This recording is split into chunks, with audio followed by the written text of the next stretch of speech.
हर हर महादेव भक्तजनों, हर महीने कृष्ण पक्ष की चतुर्दशी तिथि पर शिवरात्रि मनाई जाती है, जिसे मासिक शिवरात्रि कहते हैं। इस व्रत से व्यक्ति को न केवल अपनी इंद्रियों को नियंत्रित करने में मदद मिलती है, बल्कि उससे क्रोध, ईर्ष्या, अभिमान जैसी भावनाओं को रोकने में भी यह व्रत मदद करता है।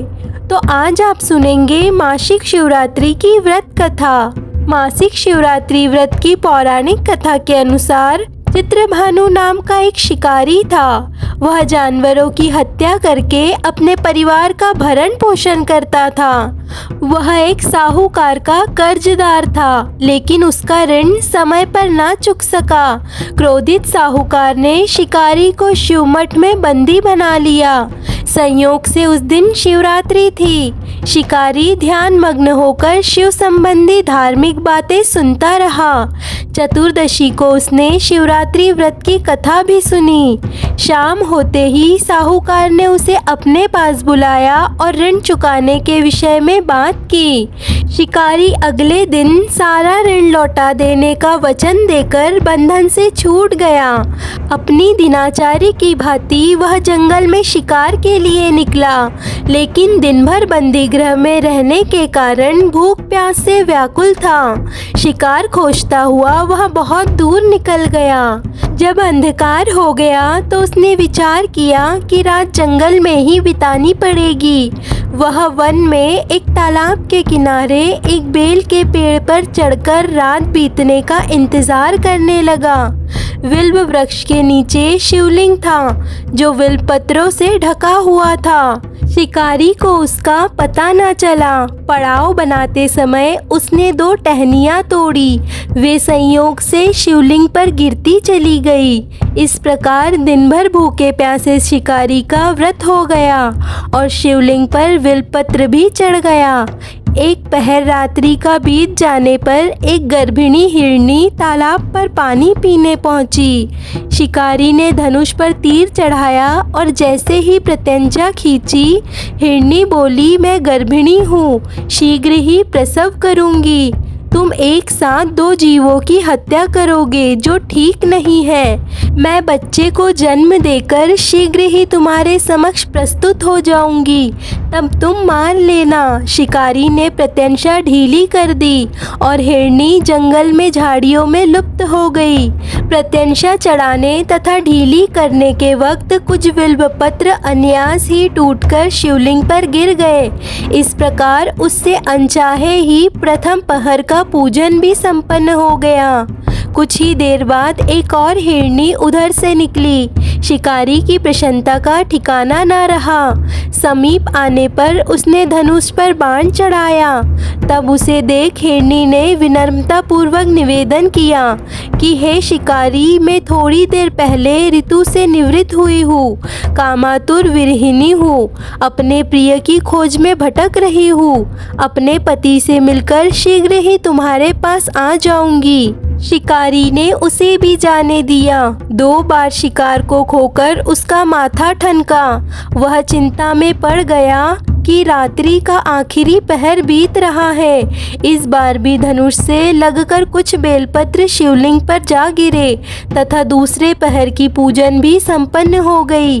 तभी एक अन्य हिरनी अपने बच्चों के साथ उधर से निकली। शिकारी के लिए यह स्वर्णित अवसर था। उसने धनुष पर तीर चढ़ाने में देर नहीं लगाई। वह तीर छोड़ने ही वाला था कि हिरनी बोली, हे शिकारी, मैं इन बच्चों को इनके पिता के हवाले करके लौट आऊंगी। इस समय मुझे मत मारो। शिकारी हंसा और बोला, सामने आए शिकार को छोड़ दूं? मैं ऐसा मूर्ख नहीं। इससे पहले मैं 2 बार अपना शिकार खो चुका हूँ। मेरे बच्चे भूखे प्यासे और व्यग्र हो रहे होंगे। उत्तर में हिरनी ने फिर से कहा, जैसे तुम्हें अपने बच्चों की ममता सता रही है, ठीक वैसा ही मेरा हाल है। हे शिकारी, मेरा विश्वास करो। मैं इन्हें इनके पिता के पास छोड़कर तुरंत लौटने की प्रतिज्ञा करती हूँ। हिरनी का दुख भरा स्वर सुनकर शिकारी को उस पर दया आ गई। उसने उस मृगी को भी जाने दिया। शिकार के अभाव में तथा भूखे प्यासे व्याकुल शिकारी अनजाने में ही बेल वृक्ष पर बैठा बेलपत्र तोड़ तोड़ कर नीचे फेंकते जा रहा था। उसी समय एक हष्ट पुष्ट मृग उसी रास्ते पर आया। शिकारी ने सोच लिया कि इसका शिकार वह अवश्य करेगा। शिकारी की तनी प्रत्यंशा देखकर मृग विनती स्वर में बोला, हे शिकारी, यदि तुमने मुझसे पूर्व आने वाली 3 मृगियों तथा छोटे छोटे बच्चों को मार डाला है तो मुझे भी मारने में विलंब न करो, ताकि मुझे उनके वियोग में एक क्षण भी दुख न सहना पड़े। मैं उन हिरनियों का पति हूँ। यदि तुमने उन्हें जीवन दान दिया है तो मुझे भी कुछ क्षण का जीवन देने की कृपा करो। मैं उनसे मिलकर तुम्हारे समक्ष उपस्थित हो जाऊंगा। मृग की बात सुनते ही शिकारी के सामने पूरी रात का घटनाचक्र घूम गया। उसने सारी कथा मृग को सुना दी। तब मृग ने कहा, मेरी तीनों पत्नियां जिस प्रकार प्रतिज्ञाबद्ध होकर गई है, मेरी मृत्यु से अपने धर्म का पालन नहीं कर पाएगी। अतः जैसे तुमने उन्हें विश्वास पात्र मानकर छोड़ा है, वैसे ही मुझे भी जाने दो। मैं उन सबके साथ तुम्हारे सामने शीघ्र ही उपस्थित होता हूँ। शिकारी ने उसे भी जाने दिया। इस प्रकार प्रातः हो गई। उपवास, रात्रि जागरण तथा शिवलिंग पर बेलपत्र चढ़ाने से अनजाने में ही वह शिवरात्रि की पूजन को पूर्ण कर गया।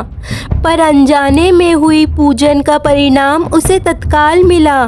शिकारी का हिंसक हृदय निर्मल हो गया।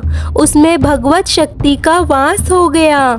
थोड़ी ही देर बाद वह मृग सह परिवार शिकारी के समक्ष उपस्थित हो गया ताकि वह उनका शिकार कर सके। किंतु जंगली पशुओं की ऐसी सत्यता, सात्विकता एवं सामूहिक प्रेम भावना देखकर शिकारी को बड़ी ग्लानि हुई। उसने मृग परिवार को जीवन दान दे दिया। अनजाने में शिवरात्रि के व्रत का पालन करने पर शिकारी को मोक्ष और शिवलोक की प्राप्ति हुई। ऐसी महिमा है मासिक शिवरात्रि व्रत की। कथा के बिना मासिक शिवरात्रि का पूजन अधूरा होता है, तो आप पूजन के बाद कथा अवश्य ही सुने। आने वाले व्रत और त्योहारों की कथाओं के लिए चैनल को सब्सक्राइब कर लीजिए और आज की वीडियो आपको अच्छी लगे तो वीडियो को लाइक कर दीजिए।